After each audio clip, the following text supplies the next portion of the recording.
What is up? Welcome to Etsy Jam episode 78. How would you like to reach your business goals faster by doing less? Well, that's exactly what Richie and I will be talking about today. We're going to help you make sure that your business isn't flying in circles, but instead headed straight for the sweet destination you intend to reach. If your interest is piqued and you're ready to take a closer look at your daily to-do list, stick around for another episode of Etsy Jam.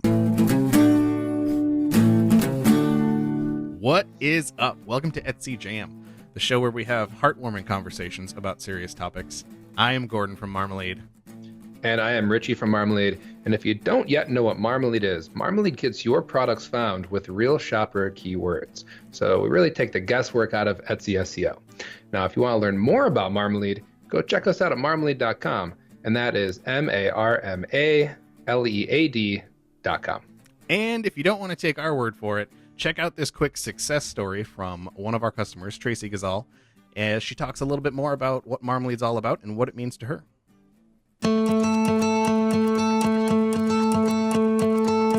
Well, I have two vintage shops on Etsy. One is vintage for the home. I did have them combined, but decided to separate out, and so I opened a second Etsy shop, which is more boutique type items. So items for yourself, I guess, purses and jewelry, and all still vintage. Marmalead is, without question, a great tool for finding keywords, and that has been huge in helping me improve the SEO of my shops. But beyond that, it just offers so much more, and I'm always telling Richie and Gordon this, that I am so grateful for everything that I have learned from Marmalead. And it goes way beyond just SEO. There's so much more that I am involved with Marmalead, like the jam, the Facebook group. I spend a lot of time between the Facebook group and on Marmalead. I spend a lot of time there. Something that Richie said in the Facebook group, and that was that you need to think of your title for the search engine and your description for the customer. I was tending to write my titles very much for the customer rather than thinking of them as that tool to help you get found. And I would say that that was something that really made a difference to my SEO. One of the ways that I use Marmalead is to help me source. When I am out, looking for inventory, I always have Marmalead up on my phone, ready to go, because if I find something that I haven't sold in my shop before, I pull up Marmalead and go in and look, and if I'm getting a whole bunch of greens, then I'm like, okay, this is something that is getting engagement, it's going to sell, something great that I can add to my inventory.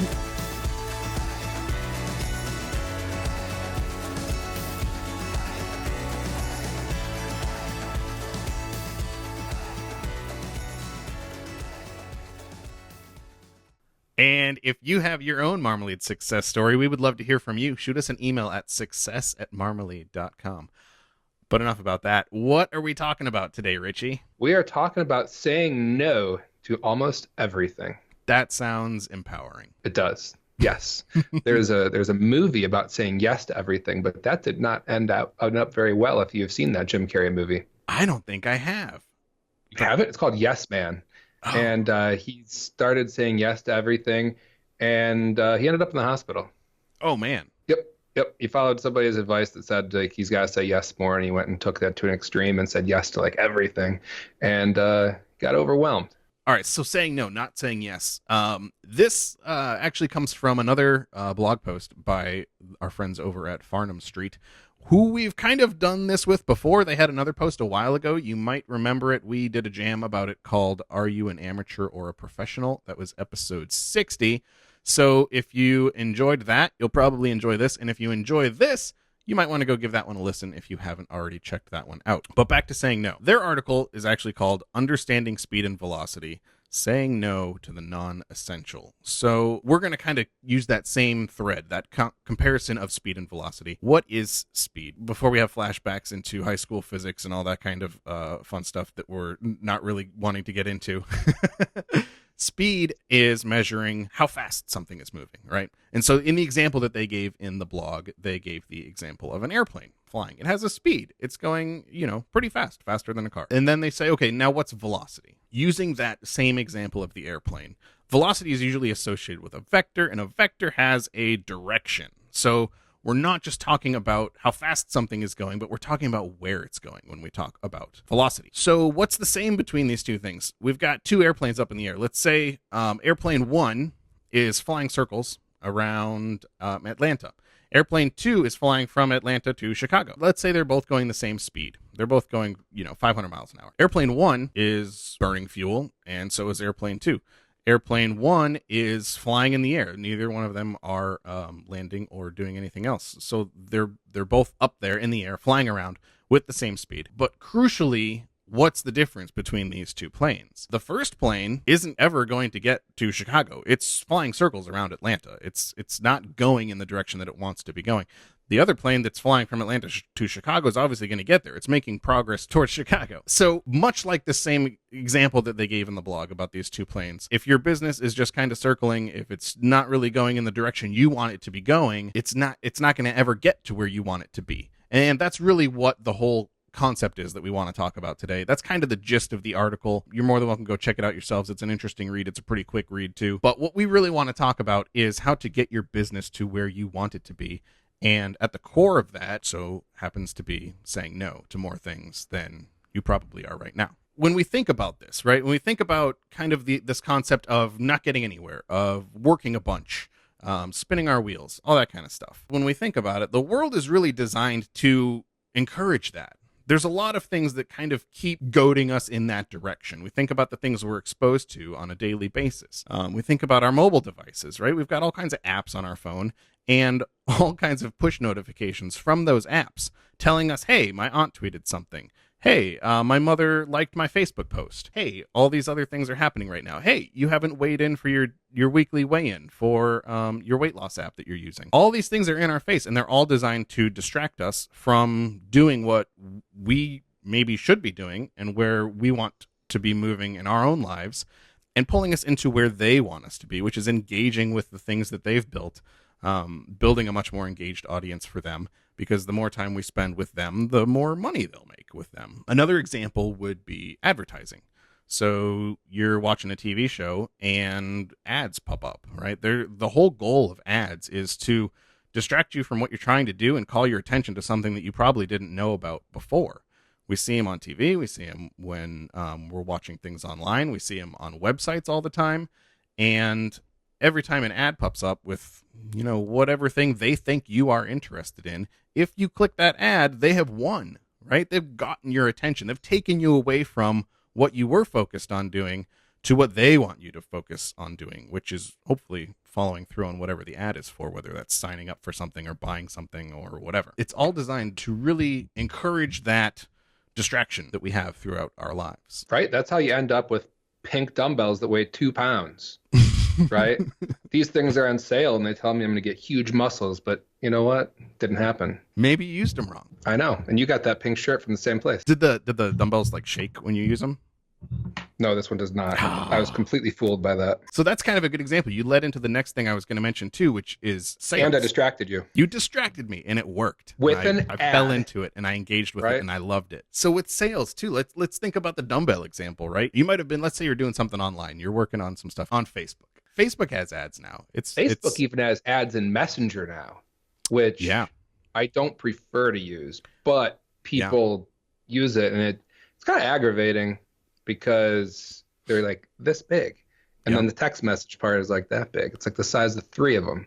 Yeah. But now you can't even talk to somebody without having ads. Yeah. The other thing that has ads too is Windows 10. Some versions of Windows 10 have ads. There was a big campaign that Microsoft had for people to do free upgrades from Windows 7 or Windows 8 to Windows 10 when they were trying to get everyone on the newer version. And if you went ahead and took their free upgrade, there was a chance you would see ads in your start menu. Like the thing you click every time you want to launch a program.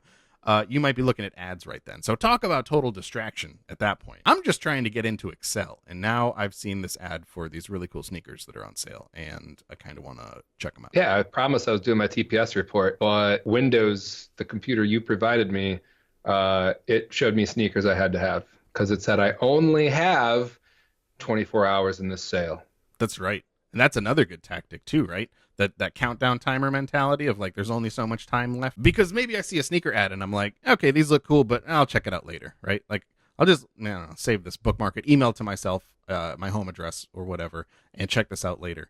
The countdown timer tries to defeat that mentality by saying like, no man, you need to decide. You've got X amount of time to make a decision on this thing, on this, on these sneakers, on this webinar, on this special deal, on this app or subscription or whatever.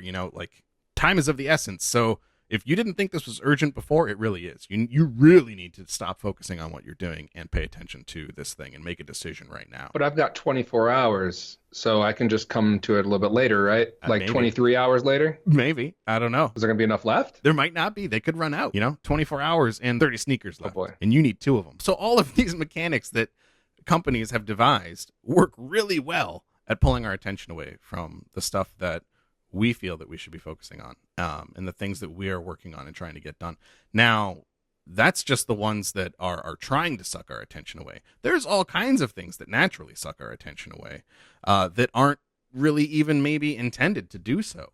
And that's really what we need to focus on, and the things that we need to pay attention to defend our time and defend where we're trying to go with our business and what our goals are, and making sure that we actually get to where we're trying to go. So with that, all that kind of stuff in mind, I wanted to mention too, with what we try to do with Marmalead, a lot of that is time we spend trying to figure out exactly what we can put in the application that is the least distracting possible, right? Like we don't want to just throw a bunch of numbers in there, a bunch of graphs in there, a bunch of pretty things in there. Our friend that we used to work with would call them glitter balls, things that are designed to distract you and hold your attention, but really don't have any value. We don't want to throw glitter balls inside of Marmalead. And so it sometimes is challenging when we're building new things and we need to make decisions about what to keep, what to cut, what makes sense, what really shouldn't be a focus point anymore. It would be easy to just keep adding things to it, but that's not serving our customers very well, and entrepreneurs who are really trying to get somewhere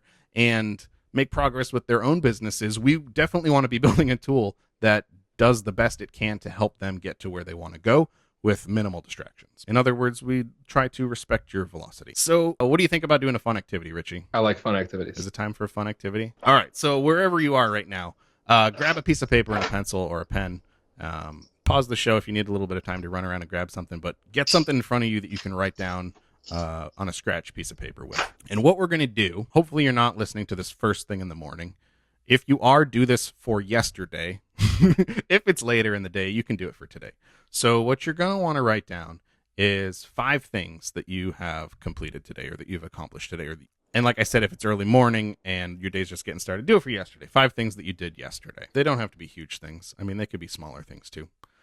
And then once you have those 5 things written down, if you need more time, go ahead and pause here. If you go over your list of things, circle the ones that you think are really driving your business forward, and give it some good thought too, right? Because it can get a little gray sometimes. Obviously, some of the things we have to do aren't related to our businesses. Richie and I were talking earlier about a couple of things we had come up that we weren't even expecting to have to spend time on, and they just need done. That's just how things go. Sometimes it's going to be black and white. This is related to my business. This isn't related to my business. But sometimes things get kind of gray, and it might not be immediately apparent if that thing that you did or that you worked on is really helping move your business forward. There's a particular question I like for that. Mm-hmm. And it is, would I pay someone else to do this if it wasn't me? Because a lot of times it's like, oh yeah, this is valuable. This is a good use of my time. Would you pay someone else to do it? Nope. I wouldn't part with my money for that. And if that's the answer, you've just found yourself something you were tricking yourself into. Because it's really easy to justify just about anything as, well, yeah, of course, this activity does this, and then kind of it's tangent to this and tangent to that and tangent to that, and then success. Look at that. It was a good use of time. Yeah. Would you pay someone else to do that? No, I wouldn't. And we're talking more than $1, right? Yeah. Like, would you pay them the amount you value your time to do that? Would you pay another person to do it? And a lot of times that kind of cuts through the crud, and it's like, you know what? I wouldn't. I probably shouldn't do it either. That's a great quick test to figure out whether something on that list is worth doing, or whether it's driving your business forward and helping you get to the goals that you want to be at. Another thing you can do is kind of that phrase that like my grandfather would always say is like, if something's worth doing, it's worth doing right. And if you're finding things on your list that, you know, maybe you weren't spending as much time on as you really know you should be spending more time on and doing those things correctly, it's something that you're just kind of glossing over and doing quickly to get it done, get it off the list. Is that really something important? You know, is that something that's really worth spending as much time as you did on, even though you tried to kind of skimp on it and do it quickly? Or would your time be better spent elsewhere on something else, doing a better job with it? That's a really good point, because some things are valuable only if done well. The value of doing it subpar can be, well, a negative. Yeah, because you're wasting time, but it's actually going to have no return for you. absolutely. The example that I was thinking of is Google AdWords, where if you don't know what you're doing and you take out a bunch of AdWords on a domain, like whatever.com, Google will actually track the performance of those ads against that domain and associate a score with your domain. And if your ads aren't doing well, it negatively impacts that domain, like permanently. And that's where it really helps to, like, with AdWords, find someone who knows what they're doing, or learn it yourself really, really well, become an expert on it, get certified on it by Google and everything, so that if you are doing that, you know what you're doing and you know that it's actually going to be beneficial, so that it doesn't have a negative impact, which it really can. It's kind of nuts. Etsy works much the same way, right? So if you throw together a listing that doesn't do well because you're like, it's dark, but it's okay, I'll take the pictures anyway, throw them up there just for fun. Yeah, I'll just throw a couple of words into my description just for fun, just a placeholder. It does really poorly, things don't go well, and then all of a sudden, Etsy has a score for you that's negative because you threw it out there. And it's like showing up to work drunk, right? Like, well, that happened, like that's your performance. That happened. Like, maybe not come back, right? Yeah. Like, that might not be how it is all the time, but that's part of the overall big picture. That's part of the overall performance. That's the part that, they got to experience right there. And kind of in that same thread of, if something working, is it worth doing? It kind of brings us back to, you need to know what your goals for your business are, and you need to be measuring the right things to know that you're making progress towards those goals. So it's easy to fall into a trap of measuring the wrong things, looking at the wrong numbers. Again, it kind of goes back to Marmalead and what we try to show you, and we try to make sure that we're showing you the most important things for you in your shop. But there's a whole lot of other things that you could be focusing on that really aren't going to get you where you need to be with your business. Some examples, let's say, thinking you need to engage more on Facebook, measuring how many Facebook posts you've done over the course of the day. How many Etsy forum posts have you made over the course of the day or over the course of the week? How much time did you spend this week looking at your Pinterest stats? See, how many likes do you have on your Facebook page? These are all things you could measure and all things you can track. And chances are they're not going to get your business where you want it to be. It's not going to improve things for you in the long run. Could you spend all day doing these things and tracking them and saying, heck yeah, look at these numbers. These numbers are going up. That's awesome. I'm getting way more likes on my Facebook page. Yeah. Is that the most efficient way of getting more sales inside your Etsy shop? Probably not. I agree. That's something that's it's still out there, right? You can go to Fiverr and you can buy Facebook page likes. Sure. It's not going to do anything, though. But people do it. The reason people offer that is because people actually go out there and buy it because they think that likes correlate to something, but they don't. It's all about engagement. It's all about, okay, how many Facebook posts? Doesn't matter. How many Facebook posts that led to sales? Right. Did you do, like, what promoting were you doing that actually led to some return? It's far too easy to do these kind of, they're somewhat passive activities, right? If you can sit and do it comfortably, it's a lot easier. If we were talking to real people or like going door to door, you'd spend time. If you were selling something door to door, you'd be in neighborhoods where people were buying it, not where people were chasing you off the porch, right? But when we're talking about online, it's so easy to lose your time because it just feels like, well, I'm just in the comfort of my own house sitting here doing this, and you don't really see a direct effect either because there is the equivalent of chasing you off the porch is just like thumbs down your post. Give a little angry face, right? But it's not the same. And a like is not the equivalent of sale. It's the equivalent of we're having dinner, thank you. So, all right. So what would be a good thing to measure? It kind of depends on your goals. It really, it doesn't kind of, it totally depends on your goals of your business and where you want to go with things and what you're trying to do. A lot of goals for Etsy sellers is to increase sales. Fantastic goal if you have an Etsy shop. So measuring your number of sales would be a good thing to measure. Now, that's like very end of the road, very finish liney type thing. And sometimes it's not super helpful to know if I'm doing something, if it's having a direct impact on my sales, because that needle moves last, right? There's a lot of other things that are going on before I get there. That's the one that moves last. It's probably the one that matters most, and it's the one that I certainly want to keep tabs on the most. But there's a lot of other things that get there, and I don't know necessarily, let's say I start pinning a bunch more, whether or not that's going to drive a whole bunch of sales to my shop. So another thing you might want to measure as an Etsy seller is your view. We call this engagement inside of Marmalead if you're doing keyword searches. And that's a good thing to keep track of. It happens obviously before you get a sale. People are going to view your listings, and then a certain percentage of them are going to go on to make a purchase. So views is usually a good indicator to tell whether or not you're getting the traffic. And if you're getting traffic, but it's not converting to sales, well, then there's these things you can do over here.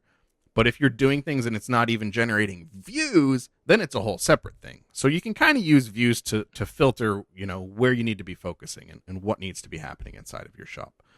Now, Etsy is super helpful in that if you go into your Etsy stats right now, you can see exactly how many views you're getting from different keywords. And so from an SEO perspective, this is fantastic. You can either go into your overall shop stats and see what keywords are working for your whole shop. But what we really like to do is go into individual listings and see what the keyword breakdown looks like for those listings and where those views are coming from, what keywords are working for you. And that not only gives you a good starting place to understand where should I start with like brainstorming and stuff like that, because what keywords are working, what do those look like?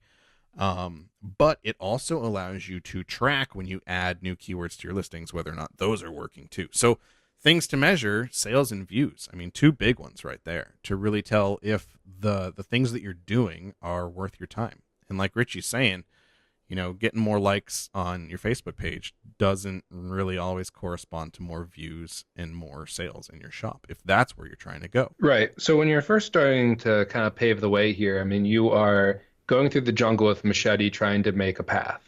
That's not when you call the rest of the caravan in, right? Like you're trying to find the most efficient path through from A to B. And that's from I have listings, I'm making things, and I'm making sales. You really need to make sure you can do it first. Like if you're saying, hey, I'm not getting many sales, I'm not getting many views, I haven't really figured this out. The answer is not, well, that's because I have to add another 150 listings to my store. That's just going to be more stuff. That's just going to be more things to manage along the way and more stuff to do. You kind of still need to figure out what is going to work at a small scale before you start doing it at a big scale. And that's where you kind of have to work backwards. Find some success. Find something that people are buying. When they buy it, trace it backwards, right? Figure out how that came about. They found you. Where'd they find you? Okay. Why'd they find you there? Great. Let's do more of that. What'd they like about it? Did they like the pictures, the description, all that stuff? Figure that out and find the common threads of what's working.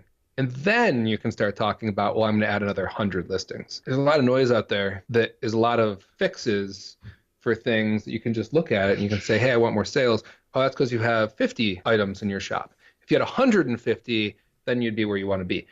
Sometimes that's going to be true, but that's only if the rest of it's worked out. Yeah. If you have 50 items that aren't working because the right things aren't tweaked in them, having 150 of them just means you're going to have 150 that aren't working.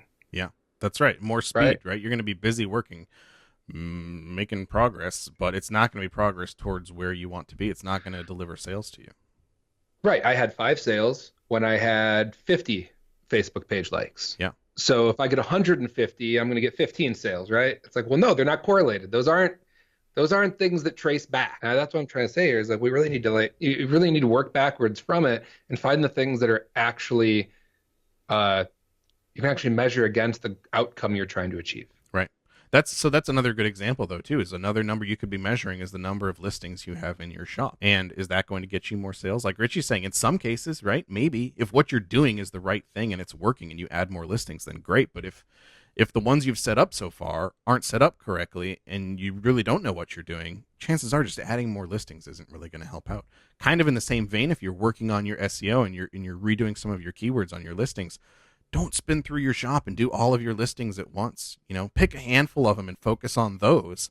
Make sure you got those dialed in and that you can check your stats and see that the keywords that you're adding to your listings, you're getting views from, things are pumping, the machine is working like it should, and then go and update more listings from there. You don't want to go through and just, blast over your entire shop and redo all of your listings at once. It's going to probably make it so that at best, you got to do a bunch of rework on your things. And at worst, it's going to negatively impact your shop because you might have picked bad keywords that now you've flooded your entire listings with those. Make sure you understand things, right? Yeah. That's one of the things with grades, for example, right? When you change things, when you're taking a listing from a bad grade to a good grade, make sure you understand what's going on. It's not just about getting the right grade. It's about understanding. I mean, we can cheat off the person next to us and get an A if they get an A. We can flip to the back of the book and look at the answers if you're on the honor system and don't want to be honorable and just write down the right answers. Look, I got an A. Fantastic. Did you learn anything? No. So just make sure that everything you do, that you spend your time on, is worth learning, worth doing, and you understand how it's going to impact things. And if your goal is sales, make sure you understand how it impacts sales. And if it does impact sales, make sure it's still worthwhile. Because there are some things out there you can do, I'm sure, if you're creative, that take a ton of time to get sales, but aren't worth it because of how much time it's going to take you to do it. I mean, you can sell pretty much whatever you want to, going door to door if you want. But if you're selling very inexpensive things, door to door, and you're not even in the area where people are going to buy it, you could do that. You could spend 100 hours a week doing it, but you're going to get very little return on it. I think it's just so important to understand not just what the goal is, not just what types of things get you there, but how much effort in those things get you there. Yeah, that's a great point. Is it something that's going to work without you spending? Because if you spend 20 hours a week on something, all those other things that have to happen, someone has to do it. And when you run out of time, you have to have someone else do it. And if you look at the things on your plate that you're like, well, I don't have time because I'm busy with all these things, start looking at it. Start looking at it and say, look, what of these things that are so important that I can't drop, can I pay someone else to do? Oh, I can't pay someone else to do it? Oh, that's because it's not important enough to do. I think, in that same vein, when you're doing this and you're going through this process of asking yourself and reflecting on the things that you have laid out in front of you, the number one thing you have to do is be honest with yourself about these things. You can't fall into the trap of convincing yourself that something is valuable when it's really not deep down inside. We now interrupt your regularly scheduled broadcast to bring you the first Easter egg of April, which is a hedgehog wearing a flower crown. It's so easy to kid yourself, though. Oh, yeah. No one calls BS on themselves. There's probably somebody you've encountered in your life at some point that you can't BS, because if you did, they'd say, you're just kidding. You're trying to kid me, right? You're trying to BS me right now. Yeah. Right? Channel that person. Be like, hey, if I said this to the person, what would they say? And that can be your BS meter. Something else you can do is you probably work off of a to-do list. Write down everything. Have your to-do list at the beginning of the day. Obviously, check off the things that you accomplished, but all the things that come up and that you actually spend time on, put those on your list too. So that at the end of the day, your list wasn't I wanted to get these 4 things done. It was, I wanted to get these 4 things done. I got 2 of them done. Here's the 12 other things I also got done, right? Now, take some time at the end of the day to reflect and look back on that list and say, okay, now which of these things actually really mattered? Which of these things were the ones that caused me to not get those 2 things done that at the beginning of the day when I was doing my planning, I thought were really important for moving my business forward, right? And keep yourself honest about those things. You don't have to share it with anyone. It can be totally private, right? This is just a thing that you do on your own. And so you don't have to admit that to anybody else. But by doing that, it helps you keep yourself on track for things. So we touched on a little bit about when you're thinking of something, how do you know if it's worth doing? How do you know if you're talking yourself into the fact that it's worth doing, or if it really is worth doing? Sometimes it's not super obvious. Sometimes it gets a little tricky. And we had a jam a while ago, episode 43. So yeah, that was quite a while ago. It's called the Magic Quadrantalizer of Answers. And in retrospect, we probably should have picked a simpler name. But if you're trying to figure out if something is worth doing, or if it's something that you should kind of be like pushing off to the side, doing later on, paying someone else to do it, like Richie mentioned, whatever, this is the episode you're going to want to listen to. It goes a lot more in depth, and it gives you a really good method of going through these things that you have in front of you and thinking about them from different angles, which will allow you to decide whether or not they're, adding to your speed or adding to your velocity, and will give you a better shot of getting to where you want to go. So if you just do a Google search for Etsy Jam 43, you'll find it. Probably easier than trying to figure out how we spelled quadrantalizer. Any closing thoughts, Richie? Closing thoughts. I just want to be really clear that just because it's something that you've, with the question, would I pay somebody to do this, doesn't mean you have to, right? But you should be only focusing on the highest dollar things. And even if something is of value, if you say, yes, I would, right, you might end up with, after, pruning this list, hopefully your day is only filled with high value activities. And then you, of course, have the task of choosing the highest value activities, which I think is harder, right? Because easier, at first, it's a yes, no. Would I pay someone to do this? Absolutely not. That seems like a complete waste of time. Ha! Got you. You shouldn't be doing it.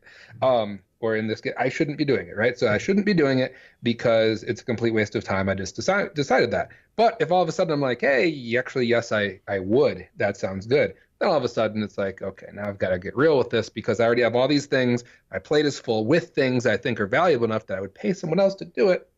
But I'm, let's say I'm not at a spot where I can do that. I'm not at a spot to scale up, especially, when bringing that first other person in, right? That's a big milestone. So let's say we're not there yet.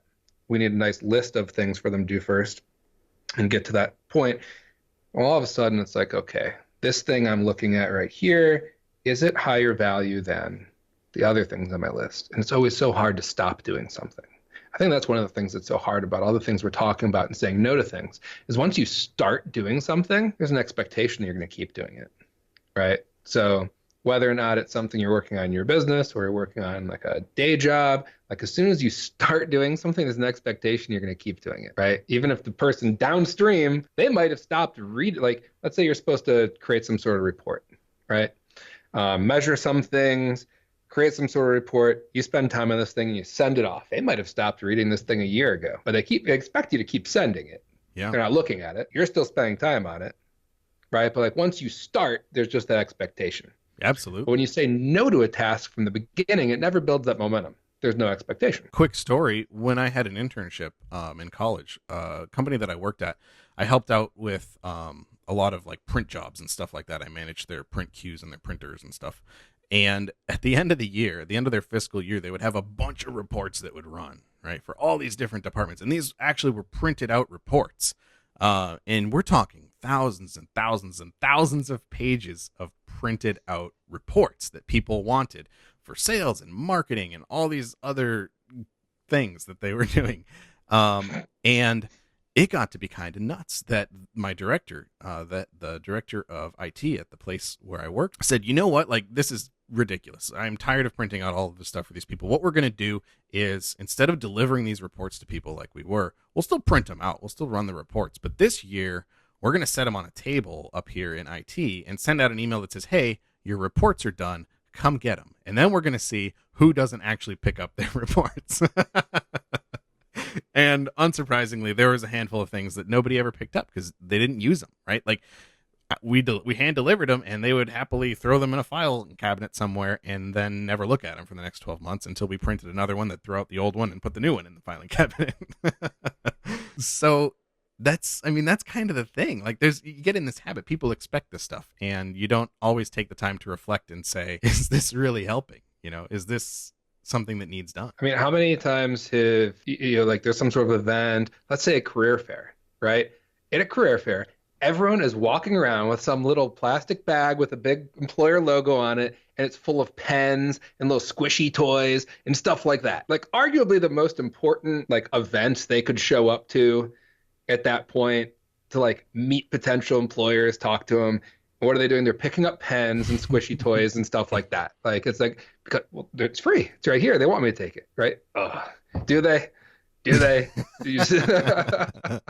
They're hoping that someone that isn't distracted by the squishy toy will see that and be like, oh, there's a place to work. I'm going to call them. And the world is full of distractions. It's all designed to it.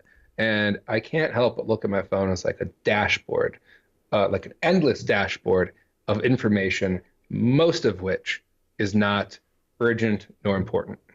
Yeah. It's certainly not worth the time that I devote to going through it. You got to clean it up every now and then. And that's time well spent going through your list and going through your goals and making sure that you're on track for those things and cleaning things out. It's time well spent going through, and you're going to feel better after you do it. And it's going to help you going forward too, as you look at other things coming down the pipe. So keep that in mind. Don't be afraid to say no to things. It's not necessarily someone asking you to do something. It could just be a website prompting you to do something, right? Don't be afraid to say no. Say no to the things that you don't need to be doing, and yes to the things that are going to get you where you want to go. We mentioned in this jam a few things. We mentioned the Farnham Street post that kind of spurred this whole conversation. We mentioned episode 60 of Etsy Jam, where we did this before about amateurs or professionals. We mentioned the magic quadrantalizer of answers.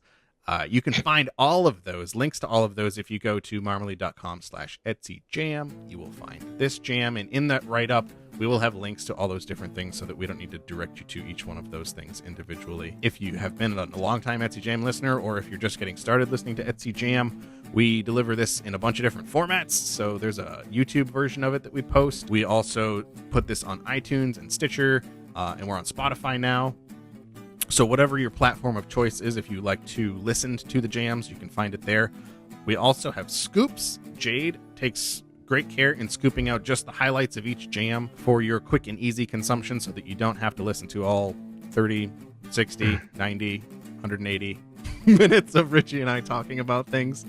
You can just check out the scoops if you want.